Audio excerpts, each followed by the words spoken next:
गुरांग भाई, मैं एक बार आपके पास वापस आ रहा हूँ। बजट आने में बहुत ज़्यादा दिन तो नहीं है। मैं आपको बहुत कॉम्प्लेक्स सिचुएशन में नहीं डालूंगा, ना ही मैं आपसे बोलूँगा कि आप धर्म संकट में चले जाएं। बस मैं बहुत ही एक सिंपल सी बात पूछना चाहता हूँ कि भाई अगर आज की डेट में मेरे को बजट ओरिएंटेड, है ना, बजट ओरिएंटेड एक दो शेयर खरीदने हों तो वो मैं कौन से खरीद लूँ। लिस्ट लंबी हो सकती है, 50-60 शेयरों की लिस्ट बनाई जा सकती है, लेकिन इतने खरीदे थोड़ी जा सकते हैं। गुरांग भाई, ये तो आप भी जानते हो ना, इतने खरीदे थोड़ी जा सकते। इतना बड़ा बड़ा पीएमएस नहीं खरीद सकता, एक रिटेल के बेचारा क्या खरीदेगा। तो एक दो शेयर आप मेरे को जरा बता दीजिए। कई बार क्या होता है ना, हम ज़्यादा ज्ञानी बनने के चक्कर में आसान आसान सी चीज़ें छोड़ देते हैं।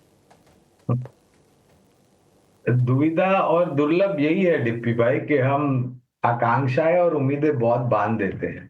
और ये हर साल होता है डिप्पी भाई। बजट जब भी आने वाला होता है तो एक डेढ़ महीने पहले से ही ढोल नगाड़े बजने शुरू हो जाते हैं। हालांकि हम सबको ये पता है कि माननीय वित्त मंत्री जी के हाथ में और वित्तीय अनुशासन के साथ चलते हुए बहुत ही मापदंड वाला बजट होगा, जो कि रोजगार खड़ा करेगा, देश की उन्नति प्रगति आगे बढ़ाएगा। खपत को लेकर के एक थोड़ी प्रश्न चिन्ह है, तो मुझे ये लग रहा है कि खपत को लेकर के इस बारी कुछ विशेष टिप्पणी और ध्यान और प्राविधान मेरे ख्याल से शायद वित्त मंत्री जी करेंगे। कुछ रियायतें निजी तौर पर जो टैक्स पेयर्स हैं उनको भी मिलने की संभावना लगती है ये सब।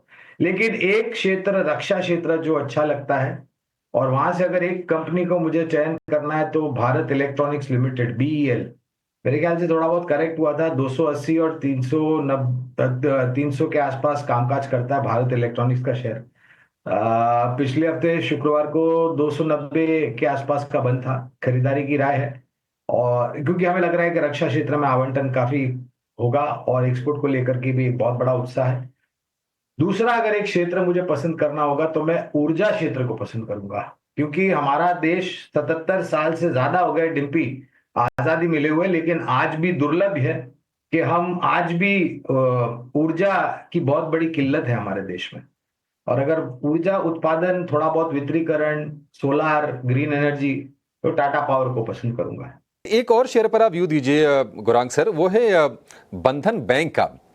अपडेट से इसके ठीक ठाक दिख रहे हैं। एडवांसेस ग्रोथ जो है 15% की है, डिपॉजिट ग्रोथ 20% की है ईयर ऑन ईयर। हालांकि कासा रेशो घटा है। और बंधन बैंक आज हो सकता है कि फिर से ये थोड़ी कमजोर हो। ऑलरेडी हम 52 हफ्ते के निचले स्तर पर देख रहे हैं। जिनके पास हैं, किसी उम्मीद में रहें इसमें या फिर निकल जाए शेयर से? अभिषेक भाई, उम्मीद पे तो दुनिया कायम है, लेकिन दिक्कत यह है कि नतीजों के आधार पर बहुत बड़ा यहाँ पर आपको दायरा नजर आता है। एक दो तिमाही में कम, बाकी की तिमाही में उतनी ही खराब परिस्थिति। फिर कुछ मैनेजमेंट को लेकर के भी बदलाव हुए सर्वोच्च स्तर पर। अगर आपके पास जोखिम झेलने की क्षमता है तो यहाँ पर किसी प्रकार के आपको सौदे लिखने चाहिए। मुझे याद नहीं आ रहा है कि हमारी यहाँ पर राय है या नहीं है, इसलिए विशेष रूप में टिप्पणी नहीं करूंगा।